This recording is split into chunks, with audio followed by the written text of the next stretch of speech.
بسم الله الرحمن الرحيم. عن أبي هريرة رضي الله تعالى عنه قال قال رسول الله صلى الله تعالى عليه وسلم: الإيمان بضع وسبعون شعبة فأفضلها قول لا إله إلا الله وأدناها إماطة الأذى عن الطريق. رواہ مسلم۔ نبی کریم صلی اللہ علیہ وسلم نے ارشاد فرمایا، ایمان کے 70 سے زائد شعبے ہیں۔ سب سے افضل لا الہ الا اللہ کا اقرار ہے، اور سب سے چھوٹا کسی اذیت اور تکلیف دینے والی چیز کو راستے سے ہٹانا ہے۔ دوستو، سب سے پہلے تو یہ بات سمجھیں کہ یہ روایت بضع و سبعون اور بضع و ستون دونوں طرح منقول ہے کہ ایمان کے 70 سے زائد شعبے ہیں یا ایمان کے 60 سے زائد شعبے ہیں، لیکن یہاں کسی عدد کی تحدید و تعیین مراد نہیں ہے، بلکہ یہاں کثرت مراد ہے کہ ایمان کے بہت سارے شعبے ہیں۔ اور دوسری بات یہ سمجھیے کہ شریعت میں عام طور پہ جو تقسیم بیان کی جاتی ہے وہ یہ ہے کہ حقوق دو طرح کے، ایک حقوق اللہ اور ایک حقوق العباد۔ حقوق اللہ جو ہیں ان میں دو بنیادی چیزیں، ایک ہے جس کا تعلق ہمارے دل کے ساتھ، اعتقادات، یعنی جن چیزوں پر ایمان لانا ضروری ہے، وہ دل کی کیفیت کا نام ہے۔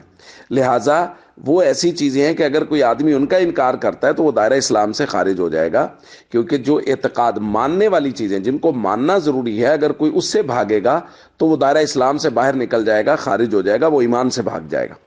اور دوسری وہ چیزیں جن کا تعلق ہمارے اعمال کے ساتھ ہے، نماز پڑھنا، کسی سے سستی ہو گئی، روزہ، حج، زکوٰۃ، اللہ تعالیٰ اپنی رحمت سے ان گناہوں کو معاف فرما دیں گے۔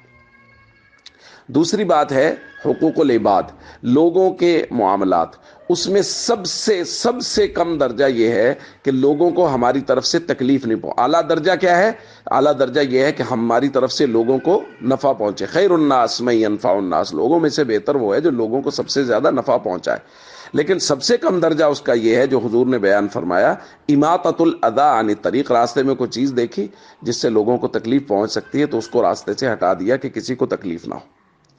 تو اس حدیث کی روشنی میں ہمیں یہ بات سمجھ لینی چاہیے کہ جب ہم آگے روایات کو مزید ایمان کے بارے میں پڑھیں گے تو بہت جگہ ہمیں آئے گا لا یؤمن، وہ شخص مومن نہیں ہے، تو بسا اوقات لا یؤمن سے مراد ہوگا سرے سے ایمان ہے ہی نہیں، جب اس کا تعلق اعتقاد کے ساتھ ہوگا، اور بسا اوقات لا یؤمن کا تعلق ہمارے اعمال کے ساتھ ہوگا، تو اس وقت لا یؤمن کا مطلب ہوگا کامل ایمان نہیں ہے، مضبوط ایمان نہیں ہے، ویسے مسلمان تو ہے لیکن مضبوط ایمان نہیں ہے۔ تو دوستو، ہم سب کو چاہیے ہم ایمان کے ہر شعبے میں کامل ہونے کی کوشش کریں، ہمارے اعتقادات مضبوط ہوں، ہمارے اعمال مضبوط ہوں، ہم حقوق اللہ میں پورے ہوں، لوگوں کے حقوق کا پورا خیال کریں، ہر کسی کو نفع پہنچانے کی کوشش کریں، اگر نہ ہو سکے تو کم از کم ہماری طرف سے کسی کو کوئی نقصان نہ پہنچے۔